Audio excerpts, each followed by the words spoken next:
Minister for Agriculture, Tummala Vari Sandesh.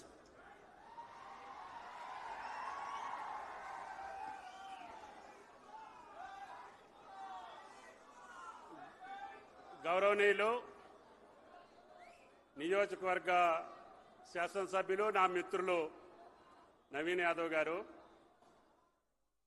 ఈనాడు మహానాయకుడు, యుగపురుషుడు, జాతి గర్వించదగ్గటువంటి పూజ్యులు NT Ramarao గారి విగ్రహావిష్కరణ సందర్భంగా మాటిచ్చి నిలుపుకుంటున్నటువంటి రాష్ట్ర ముఖ్యమంత్రి గౌరవనీయులు రేవంత్ రెడ్డి గారు, రాష్ట్ర పిసిసి అధ్యక్షులు గౌడ్ గారికి, ప్రియమైన మిత్రులందరికీ, పెద్దలందరికీ ఈ పర్వదినాన అందరికీ నమస్కారాలు తెలియజేస్తూ,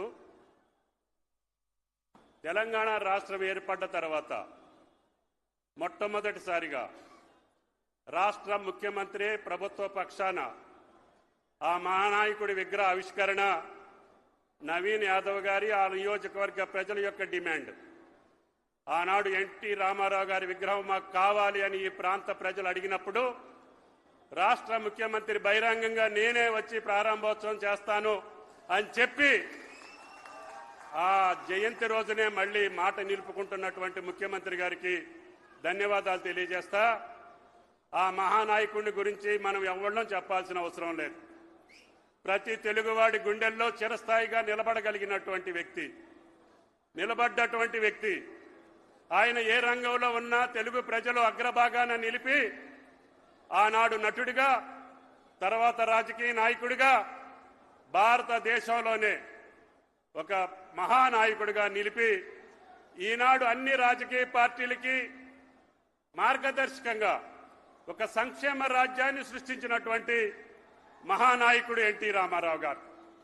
ఇందాక మహేష్ కుమార్ గౌడ్ గారు చెప్పినట్లుగా ఇందిరమ్మ రాజ్యాన్ని, అదేవిధంగా రామరాజ్యాన్ని కలిపి మిళితం చేసి అన్ని సంక్షేమ కార్యక్రమాల్ని నడపగలిగేటటువంటి శక్తి ఆ భగవంతుడు మన ముఖ్యమంత్రికి ఇవ్వాలని ఆనాటి ప్రోగ్రాంలు, ఇందిరమ్మ కార్యక్రమాలు కానీ, పూజ్యులు ఎన్టీ రామారావు గారు ప్రవేశపెట్టినటువంటి సంక్షేమ కార్యక్రమాలను కలిపి ఈనాడు అమలు చేస్తూ తెలంగాణ ప్రజానీకానికి ప్రజారంజకమైనటువంటి పాలన అందిస్తున్నటువంటి రేవంత్ రెడ్డి గారికి మనందరం కూడా ఆయన్ని శక్తివంతుడిగా చేయాలి.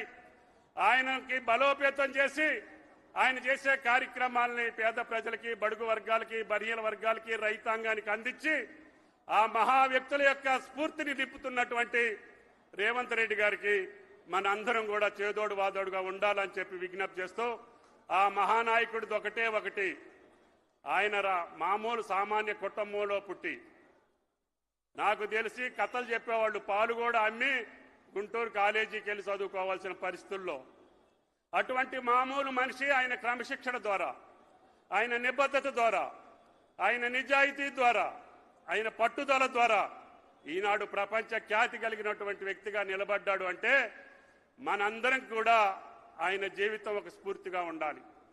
అది ఏ రంగమైనప్పటికీ కూడా క్రమశిక్షణ ఉంటే, నిబద్ధత ఉంటే, నిజాయితీ ఉంటే ఎన్టీ రామారావు గారు లాగా ఉండాలి.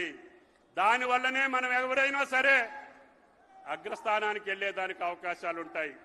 కాబట్టి అది ఏ రంగంలో ఉన్న వ్యక్తులు కానీ, ముఖ్యంగా రాజకీయ రంగంలో ఉన్నటువంటి వ్యక్తులు అవి పాటిస్తే తప్పకుండా ప్రజలు ఆదరిస్తారు.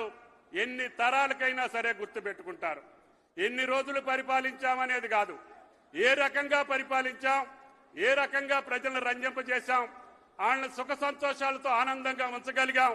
అది గీటురాయిగా మనం మనసులో పెట్టుకొని క్రమశిక్షణ, పట్టుదల, నిజాయితీ, నిబద్ధతను అలవర్చుకొని ఆయన మార్గంలో పోవాలని చెప్పి విజ్ఞప్తి చేస్తూ ఆయనకి ఆ జయంతి సందర్భంగా నివాళులు అర్పిస్తూ గౌరవ ముఖ్యమంత్రి గారికి మళ్ళొక్కసారి ధన్యవాదాలు తెలియజేస్తా. అందరికీ నమస్కారం. Thank you. Thank you sir. విద్యార్థి దశ నుంచే నాయకత్వ లక్షణం, పెద్దల ఆశ